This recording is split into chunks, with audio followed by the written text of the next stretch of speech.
Hello, अस्सलाम वालेकुम। Solid state physics के पहले लेक्चर में हम जो है इंट्रोडक्शन, जो कि हमारा पहला लेक्चर था, इसी में हम फिर जो चैप्टर भी है जो solid state physics M A Wahab की बुक का पहला चैप्टर वो भी स्टार्ट करेंगे।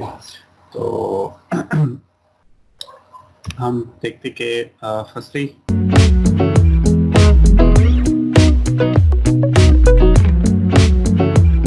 कि सॉलिड स्टेट फिजिक्स है क्या, और फर्स्ट हम देखेंगे कि हम क्यों पढ़ रहे हैं और इसमें जो स्टडी है उसका जो मकसद है वो क्या है। सो स्पेसिफिकली जो आपको पता है मैटर के जो फॉर्म्स है, सॉरी, लिक्विड गैस प्लाज्मा, उसमें जो है वो सिर्फ इस कोर्स में जो है वो जो सॉलिड है उसको जो है फोकस किया जाएगा, और रिजिड मैटर जितने भी हैं इसमें सॉलिड्स में आते हैं वो हम उसमें मेनली फोकस करेंगे।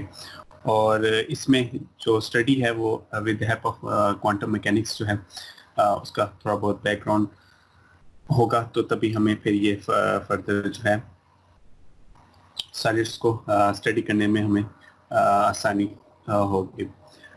फर्दर जो है जो सॉलिड स्टेट फिजिक्स जो है वो जो ब्रांच है वो one of the condense matter physics जो है ब्रांच ऑफ फिजिक्स है, उसको कवर करती है, सॉलिड स्टेट फिजिक्स के में आती है।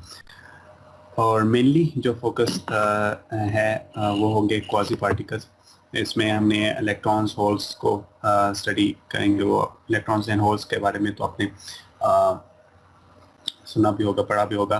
फर्दर हम देखेंगे फोनॉन्स एंड फोटॉन्स, ये क्या कौन से पार्टिकल्स हैं और इनका जो बिहेवियर है वो सॉलिड्स के अंदर कैसा बिहेव करते हैं, और बिकॉज ऑफ दीज पार्टिकल्स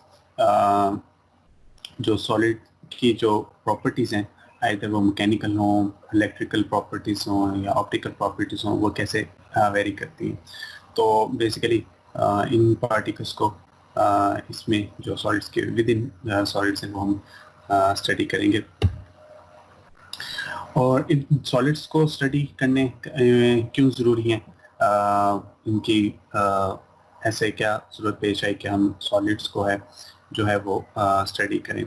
तो बिकॉज ऑफ दिस स्टडी जो है सॉलिड्स की, उसकी वजह ही से हम फर्दर जो है हम डिवाइसेस तक पहुंच पाए हैं। मसलन ट्रांजिस्टर है, इंटीग्रेटेड सर्किट्स हैं, मैग्नेटिक हार्ड ड्राइव जो आपके हार्ड ड्राइव्स कंप्यूटर्स में लगी होती हैं, उसके अलावा एलईडीज हैं, light emitting diodes, charge coupled devices, CCD, और मैग्नेटिक मटेरियल्स हैं, एमआरआई मशीन जो है मैग्नेटिक इमेजिंग, सोलर सेल्स, और इस तरह के तमाम बेशुमार और भी जो एप्लीकेशंस हैं वो हमें बिकॉज ऑफ सोलर सेल्स या ट्रांजिस्टर हो गए या जो भी मैग्नेटिक हार्ड ड्राइव है, ये स्टडी जो सॉलिड्स की स्टडीज करने के बाद ही हमें इन डिवाइसेस तक हम उनको फैब्रिकेट या बनाने तक पहुंच पाए। हर मटेरियल जो है वो डिफरेंट बिहेव करता है, तो वो कुछ मटेरियल जो है वो ट्रांजिस्टर की एप्लीकेशन, ट्रांजिस्टर के बनाने के लिए ही सिर्फ उसी में ही यूज़ होते हैं। इसी तरह एलईडीज हैं, लाइट एमिटिंग डायोड, कुछ मटेरियल्स ऐसे हैं जो आपके लाइट एमिट करते हैं, तो वो बिकॉज ऑफ स्टडी उनको स्टडी करके उनका बिहेवियर चेक करके फिर उनकी एप्लीकेशन फर्दर फाइंड आउट की गई। इसी तरह फिर मैग्नेटिक मटेरियल्स होते हैं, वो हेल्प किए हार्ड ड्राइव्स वगैरह, इस तरह की जो एप्लीकेशंस हैं स्टोरेज डिवाइसेस, उसमें वो मदद हैं। तो बेसिकली जितने भी सॉलिड्स हैं हर एक के जो है उनकी प्रॉपर्टीज़, उनकी कैरेक्टरिस्टिक्स जो हैं वो डिफरेंट होती हैं, तो उन्हीं के हेल्प से उनको डिफ्रेंशिएट कैरेक्टराइज किया गया और फिर उनको फर्दर जो एप्लीकेशंस हैं उनमें यूज़ किया गया। ट्रांजिस्टर अपने लैब्स में शायद यूज़ भी किया हो, एनपीएन ट्रांजिस्टर भी होते हैं, पीएनपी, और इसी तरह लाइट एमिटिंग डायोड्स जो हैं डिफरेंट लाइट्स जो हैं वो ड्रॉ करते हैं। ये हम देखेंगे कि ये डिफरेंट लाइट्स क्यों सिर्फ जो ख़ास मटेरियल्स हैं वो लाइट ही क्यों एमिट करती हैं। और इसी तरह सोलर सेल्स हैं, सोलर सेल जो एनर्जी प्रोड्यूस करने के लिए यूज़ होते हैं, तो वो कैसे उनका बिहेवियर, कौन सी ऐसी मटेरियल्स के अंदर फिनोमिना होता है जिसकी वजह से जो है हमें सोलर सेल से एनर्जी हासिल करने में हेल्प होती है। इसी तरह MRI मशीन्स जो आजकल हमारे इम्पोर्टेंट एप्लीकेशंस जो है मशीन्स उसमें यूज़ होते हैं, और all of this because of materials, जो इस तरह डिफरेंट मटेरियल्स हैं उनको स्टडी करके उनको फर्दर आगे यूज़ किया गया है। इसी तरह मैग्नेटिक मोनोपोल्स और फिर डिफरेंट टेम्परेचर्स पर मटेरियल्स को स्टडी किया जाता है, और ये भी फाइंड आउट किया गया कि एट लो टेम्परेचर पर जो है आपका फ्रिक्शन जो है वो कम हो जाती है, रेजिस्टेंस जो है वो कम हो जाती है, इस तरह फ्लो ऑफ करंट में जो है वो इंक्रीज होता है। तो ये भी हम देखेंगे इस पूरे कोर्स में कि कौन से फिनोमिना जो है एक्ट करते हैं, टेम्परेचर किस तरह से अफेक्ट करता है जो सॉलिड्स पर। सो बेसिकली इस तमाम स्टडीज जो फिजिक्स की स्टडी करने से हमने जो विद इन द सॉलिड्स जो है फिजिक्स जो चेंज उसको स्टडी करने के लिए, हमें एक्सप्लोर करने के लिए बेसिक सॉलिड्स को हमें हेल्प मिलती है to the study of solid state physics. तो इस कोर्स में भी हम यही देखेंगे कि हमें पता लगेगा कि जैसे जैसे हम आगे चलते जाएंगे और फिर हमें आइडिया होगा कि कौन से सॉलिड्स जो हैं उनके फिजिक्स क्या है और वो किस तरह से बिहेव करते हैं under temperature, under electric current और magnetic field, all this things हम जो हैं उसमें कवर करेंगे। सो लर्निंग क्या होगी कि बेसिकली कि मैटर्स जो हैं वो कंडक्ट क्यों करते हैं, तमाम मैटर्स, ठीक है, वो ऐसी कौन सी प्रॉपर्टी है विद इन मटीरियल जो मैटर्स को जो है वो कंडक्ट करती हैं। इसी तरह कुछ चीज़ें हमें ट्रांसपेरेंट नज़र आती हैं, जिसमें ग्लास हो गया, ट्रांसपेरेंट क्यों होती हैं, और इस तरह के फिनोमेना जो है हम उनको सॉलिड्स को स्टडी करने के बाद ही हमें पता चलेगा। और फिर उन्हीं मटेरियल्स को यूज़ करते हुए फिर हम जो कंप्यूटर्स में जो हम ट्रांजिस्टर वगैरह माइक्रो प्रोसेसर्स जो हैं वो फैब्रिकेट करते हैं, और माइक्रो प्रोसेसर्स में जो आपके ट्रांजिस्टर्स कंप्यूटेशन करते हैं वो हेल्प करते हैं ओवरऑल कंप्यूटर्स में। तो वो हम उसमें हमें समझने में आसानी होगी कि इसमें हेल्प होगी। इसी तरह मैग्नेट्स जो हैं वो फ्रिज डोर वगैरह के साथ स्टिक हुई जाती है, यानी कि मैग्नेटिक मटेरियल्स जो हैं वो अट्रैक्ट क्यों करते हैं या रिपेल में बिहेवियर भी होता है। तो ये तमाम चीज़ें हम देखेंगे, लर्न करेंगे, लेकिन उससे पहले हमें ये पता होना चाहिए कि उन जो सॉलिड्स हैं उनका बिहेवियर कैसा है, वो उनके अंदर ऐसा क्या कौन से फिनोमिनास हैं जो प्रोड्यूस हो रहे हैं।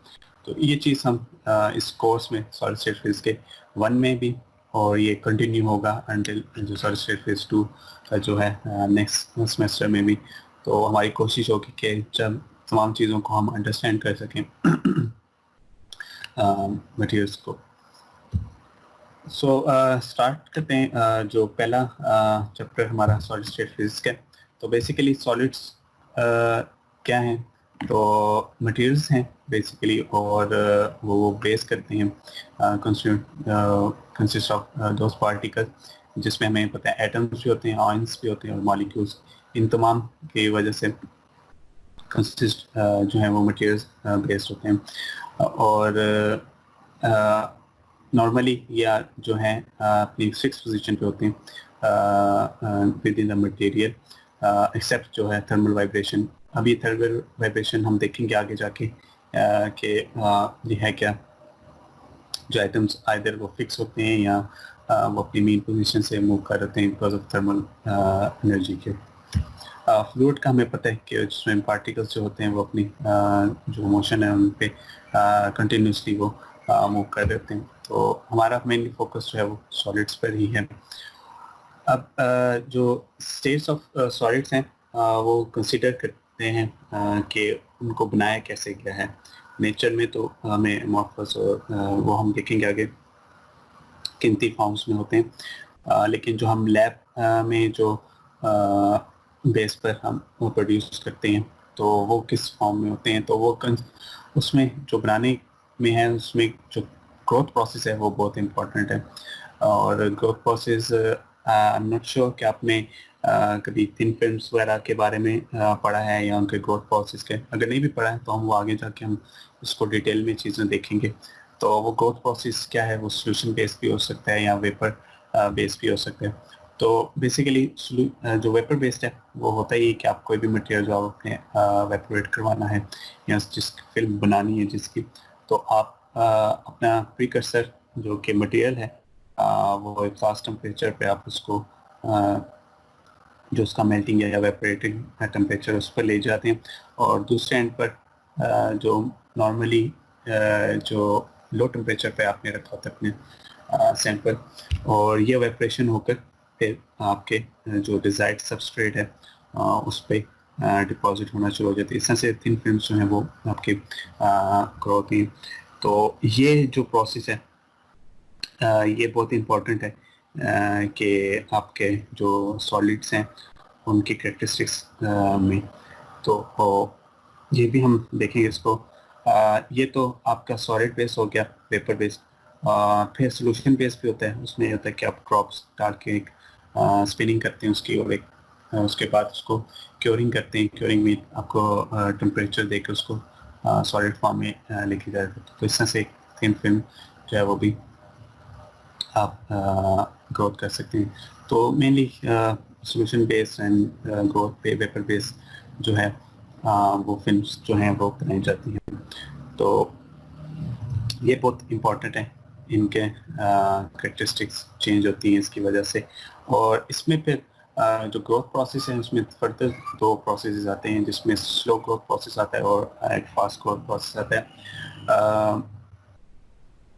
इसमें होता है कि स्लो ग्रोथ प्रोसेस में कि आपके पार्टिकल्स जो हैं वो अपने स्लोली जो हैं वो आपके डिपॉजिट हो रहे हैं on the surface of the जो आपके डिजायर्ड सबस्ट्रेट है उसके ऊपर। और ये जो है आपका डिपेंड करता है कि स्लो प्रोसेस में जो है वो आपकी यूनिफॉर्मिटी जो है वो ज़्यादा होती है फिल्म की age compare to fast growth process में। और उसमें होता है कि अपने जो पार्टिकल्स हैं वो बहुत फास्टली सबस्ट्रेट पर डिपॉजिट हो रहे हैं, और उनको डिपॉजिट होने के बाद जैसे ही कोई पार्टिकल सरफेस पे आता है तो उसे अपने आप को रिलैक्स करने में, जिसको आप कह लें रिलैक्सेशन टाइम जो है वो एनर्जी अपनी मिनिमाइज करने में इतना टाइम नहीं मिलता, तो नेक्स्ट पार्टिकल आके आ जाता है। सो इसमें सरफेस रफनेस जो है वो ज़्यादा होती है, और कंटिन्यूटी जो है कंटिन्यूटी बेस जिसकी फिल्म की वो लॉन्ग रेंज नहीं होती, जबकि स्लो ग्रोथ प्रोसेस में जो है लॉन्ग रेंज ऑर्डर होता है अरेंजमेंट ऑफ एटम्स की। सो ग्रोथ प्रोसेस में ये फर्दर है। तो बेसिकली एक और चीज़ ये कि हमें लॉन्ग रेंज और शॉर्ट रेंज एटम्स के अरेंजमेंट्स हैं वो हम देखेंगे आगे किसका क्या मतलब है। तो उससे पहले हम देख लेते हैं क्लासिफिकेशन ऑफ सॉलिड्स, और in term of their degree and type of order यहाँ पर तीन मेन टाइप्स हैं सॉलिड्स की। One is the crystalline.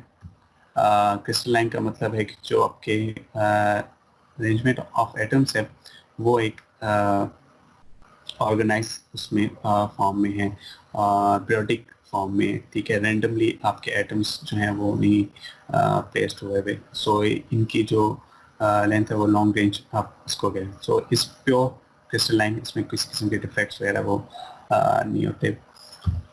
Semi crystalline का मतलब ये है कि शॉर्ट क्रिस्टलाइट्स होते हैं, और वो नंबर ऑफ क्रिस्टलाइन, अब इसमें तो सिंगल क्रिस्टल थे, और इन्हीं सिंगल क्रिस्टल को अगर आप स्मॉल क्रिस्टलाइट्स उसमें ले जाएं, और ये नंबर ऑफ क्रिस्टलाइट्स रेंडमली जो है ओरिएंटेड हैं। फॉर एग्जांपल जो आपका ये वाला जो क्रिस्टलाइट है क्रिस्टल वो इस अरेंजमेंट में प्लेस्ड है, दूसरा वाला जो है वो उसमें अरेंजमेंट में प्लेस्ड है, और ये वाला इस तरह से। तो ये स्मॉल क्रिस्टल्स जो हैं वो रेंडमली अरेंज हैं एक पूरे क्रिस्टल में।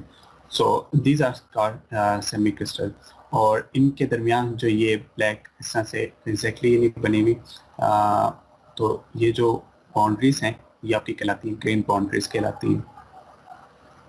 सो this is known as a semi crystalline. और जो लास्ट है नॉन क्रिस्टलाइन को आप अमॉर्फस भी कहते हैं। और इसमें जो है एटम्स जो हैं वो रेंडमली जो है वो अरेंज हुए हुए होते हैं। सो इट्स नॉट, और आप इन शॉर्ट ये कह लें कि अमॉर्फस जो है वो ऑपोजिट ऑफ द क्रिस्टलाइन होता है, ठीक है, नॉन क्रिस्टलाइन। जिसमें क्रिस्टलाइन में आप जो अरेंजमेंट ऑफ एटम्स हैं वो बहुत ही पीरियोडिकली अरेंज होते हैं, जबकि अमॉर्फस के केस में यही जो एटम्स हैं वो रैंडमली ओरिएंटेड होते हैं। और सेमी क्रिस्टलाइन में जो आपके स्मॉल क्रिस्टल्स होते हैं, लेकिन नंबर ऑफ क्रिस्टल्स जो होते हैं वो एक ही उसमें प्लेस होते हैं, और इनके दरमियान जो ग्रेन बाउंड्रीज जो हैं वो इनको डिफ्रेंशिएट कर रही होती हैं एक दूसरे से। So this is one crystal. This is also one crystal, and this is one pure, not crystal, not pure crystal, but this is amorphous basically. और ये semi crystalline है, यानी कि आप पूरा एक सॉलिड ले रहे हैं ये, और ये एक पूरा सॉलिड है बेसिकली जो कि प्योर क्रिस्टल है। और ये भी एक सॉलिड है जिसमें क्रिस्टल जो है वो रेंडमली ओरिएंटेड है स्मॉल फॉर्म में, और ये भी एक पूरा सॉलिड है जिसमें एटम्स जो हैं वो अरेंज हैं वो रैंडमली। सो इसी को फर्दर क्रिस्टलाइन की जो फॉर्म्स हैं उसको डिफाइन किया गया, वही बात कि solid of consider particles atoms and molecule arrange in the 3 dimensional periodic manner. अभी इसमें तो आपको 2 डायमेंशनल मैंने शो किया, वैसे इसी को 3 डायमेंशनल कर लें तो वो बेसिकली क्रिस्टलाइन कहलाते हैं। और it's same thing, regular repetition of identical building blocks in 3 dimension। तो वही बॉक्स हैं वो आपको 3 dimension में आपको मिलेगा। इसी तरह जो सेमी क्रिस्टलाइन है consists of many crystallites grows together in the form of oriented randomly and separated by well defined boundaries, जिसको मैंने कहा जो बाउंड्रीज हैं वो ग्रीन बाउंड्रीज कहलाती हैं। और नेचर में ये रॉक सॉल्ट, सैंड मेटल्स और पॉलीक्रिस्टलाइन हैं इनकी examples. Polycrystalline is solid is isotropic होते हैं। और अमॉर्फस है जो class of solid opposite of single crystal, वही बात जो मैंने आपको की थी। और ग्लास और प्लास्टिक जो है इसके एग्जांपल हैं अमॉर्फस की। और ये फर्दर क्रिस्टलाइन भी हो सकते हैं अगर आप इनको हीट करें या इनके फर्दर इनके ऊपर प्रोसेसिंग करें। और जो ग्लास है बेसिकली वो लेस ट्रांसपेरेंट हो जाता है अगर आप इसको हीट करें या इसको हीट करने के बाद क्रिस्टलाइन की तरफ लेके जाएं तो ये लेस ट्रांसपेरेंट होता है। तो बेसिकली ग्लास जो है वो आपको पहले जो नज़र आते हैं वो अमॉर्फस फॉर्म में होते हैं, अगर उसको क्रिस्टलाइन कर दें तो वो लेस ट्रांसपेरेंट हो जाएंगे, की प्रॉपर्टीज़ वो यूज़ करेंगे और बिकम ब्रिटल इसीलिए। ये था बस बेसिकली इंट्रोडक्शन पार्ट, और हमारा चैप्टर 1 है उसका इनिशियल पार्ट जो क्रिस्टलाइन क्रिस्टल के हवाले से, उसका फर्दर हम डिस्कस करेंगे अपने लेक्चर में, discussion session. Okay, thank you.